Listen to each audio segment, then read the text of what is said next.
We're going to do 3 examples of using elementary row operations to solve a system of 2 equations in 2 variables. We're basically using Gauss-Jordan or Gaussian elimination in these problems, but I'm saying just elementary row operations because we're technically not going to have to fully complete the process of Gaussian or Gauss-Jordan elimination to solve these problems. It's a little bit easier than that. In these examples, we'll see the full set of possibilities. So one example will have one solution, one example will have infinitely many solutions, and another example will have no solutions. Let's begin with this first problem. We've got these 2 equations in x and y, and we begin by representing the system with an augmented matrix. The coefficients of x are in column 1, and the coefficients of y are in column 2. Separated from the coefficients, we have the constants, 4 and 2. Now we'll perform elementary row operations to reduce this matrix. We could try to use row 1 to eliminate row 2, but then we would have to deal with fractions. So it'll be a little easier to subtract 2 copies of row 2 from row 1.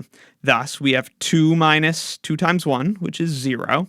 1 minus 2 times negative 1, which is 1 plus 2, which is 3. And 4 minus 2 times 2, which is 0. Now we have 0 as a leading entry. We'd really rather have 1 up there, so let's swap rows 1 and 2. That gets us to this matrix here. We would like this 3 to be a leading 1, so let's multiply row 2 by 1/3. That gets us here, and in this case we actually have now completed Gaussian elimination. And that is sufficient to solve this system. From row 2, we have that 1y is equal to 0. And from row 1, we have that x minus y is equal to 2.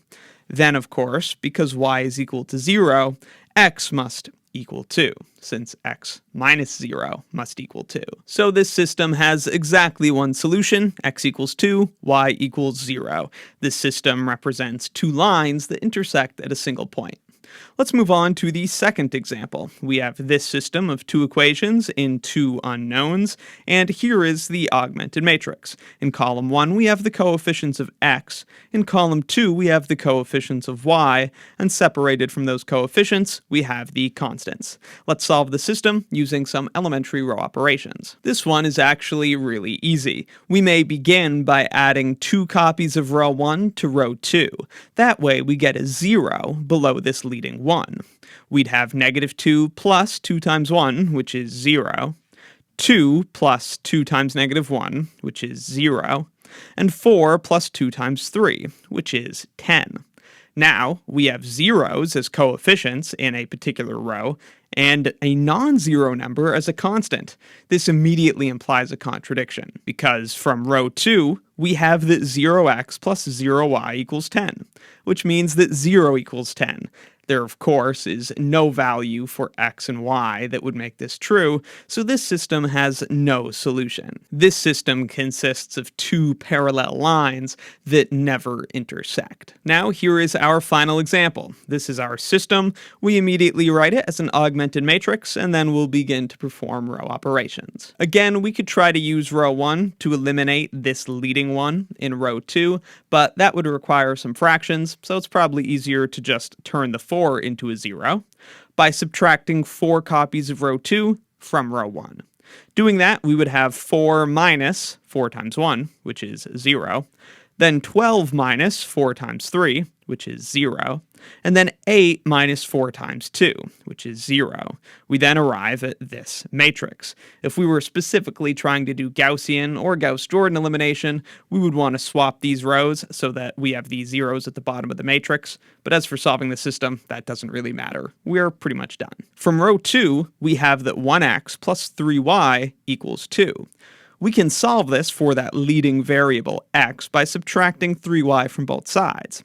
Thus, we have x equals 2 minus 3y. So in fact, any point on this line, x equals 2 minus 3y, would be a solution to this system. When we describe the solution like this, y is the independent, or what we call a free variable. It's free to be whatever it chooses, and x can be calculated accordingly. It's typical in linear algebra that we will assign free variables to arbitrary parameters. So we may say, let y equal t. T can be whatever it likes, that tells us what y is, and then we can use that to calculate x. So we could say that the solution to this system is any point of this form.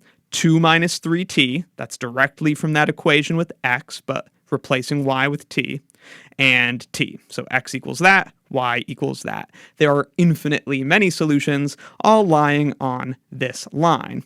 That's because this system just consists of two lines that are exactly the same, so they intersect everywhere. So those are all the possibilities you could encounter when using matrices to solve a system of two equations in two unknowns. Let me know in the comments if you have any questions, and be sure to check out my linear algebra course and linear algebra exercises playlists in the description for more. If you find my videos helpful, please consider supporting what I do by joining Wrath of Math as a channel member. You can get early and exclusive access to videos and extra practice, and if you join at the premium tier or above, you can access all of the lecture notes in the course.